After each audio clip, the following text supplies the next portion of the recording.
राजस्थान उपचुनाव की 7 विधानसभा सीटों के ओपिनियन पोल में अगर सबसे पहले बात करें खीवसर विधानसभा सीट की, तो यहाँ पर बीजेपी की तरफ से रेवंत राम डांगा चुनावी मैदान में है। वहीं कांग्रेस की तरफ से यहाँ पर रतन चौधरी चुनावी मैदान में है। इसके अलावा आरएलपी की तरफ से यहाँ पर कनिका बेनीवाल चुनावी मैदान में है।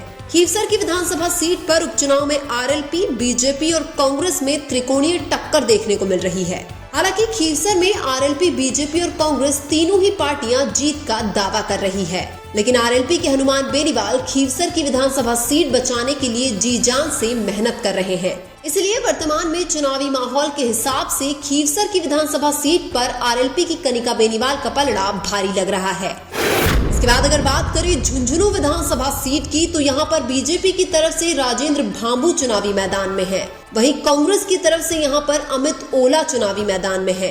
इसके अलावा निर्दलीय के रूप में राजेंद्र गूढ़ा भी चुनावी मैदान में है। उपचुनाव में झुंझुनू की विधानसभा सीट पर भी कांग्रेस, बीजेपी और निर्दलीय राजेंद्र गूढ़ा में त्रिकोणीय मुकाबला देखने को मिल रहा है। झुंझुनू में बीजेपी के बबलू चौधरी का टिकट काटने से यहाँ पर बीजेपी के राजेंद्र भांबू को थोड़ा नुकसान होता हुआ दिखाई दे रहा है। वहीं दूसरी तरफ निर्दलीय राजेंद्र गूढ़ा कांग्रेस को ज्यादा नुकसान पहुंचा रहे हैं। हालांकि वर्तमान में चुनावी माहौल के हिसाब से झुंझुनू विधानसभा सीट पर कांग्रेस के अमित ओला का पलड़ा भारी लग रहा है। इसके बाद अगर बात करें सलूम्बर विधानसभा सीट की, तो यहाँ पर बीजेपी की तरफ से शांता मीणा चुनावी मैदान में है।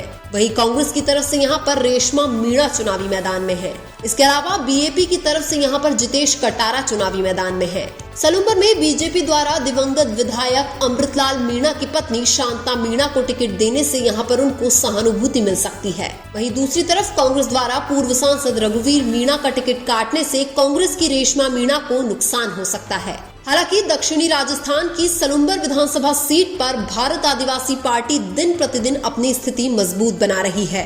इसलिए वर्तमान में चुनावी माहौल के हिसाब से सलूम्बर में बीएपी के जितेश कटारा का पलड़ा भारी लग रहा है।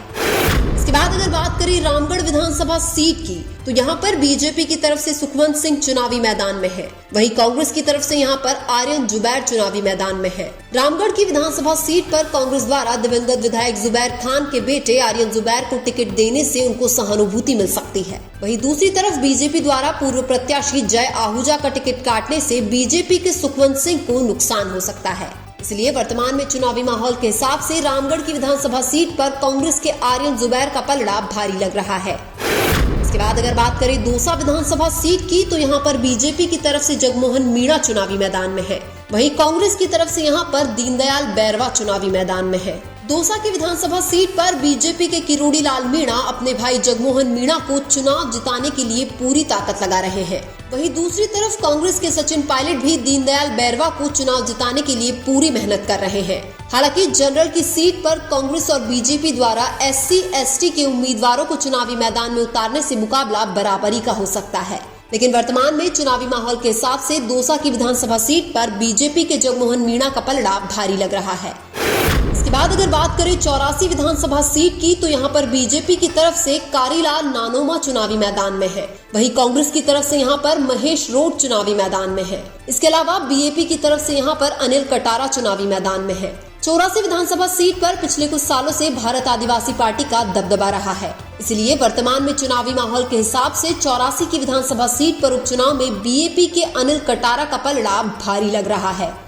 इसके बाद अगर बात करें देवली उनियारा विधानसभा सीट की, तो यहाँ पर बीजेपी की तरफ से राजेंद्र गुर्जर चुनावी मैदान में है।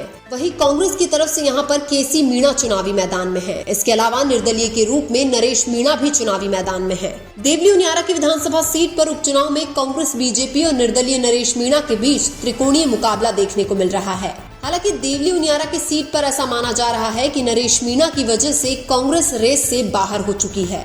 अब देवली उनियारा में निर्दलीय नरेश मीणा और बीजेपी के राजेंद्र गुर्जर में सीधी टक्कर बताई जा रही है। हालांकि वर्तमान में चुनावी माहौल के हिसाब से देवली उनियारा में निर्दलीय नरेश मीणा का पलड़ा भारी लग रहा है। लेकिन आपके अनुसार उपचुनाव में राजस्थान की 7 सीटों पर कौन सी पार्टी का कौन सा उम्मीदवार चुनाव जीत रहा है? कमेंट करके जरूर बताएं। वीडियो अच्छा लगा तो लाइक कीजिए और हमारे चैनल मीणा की आवाज को सब्सक्राइब कीजिए। धन्यवाद।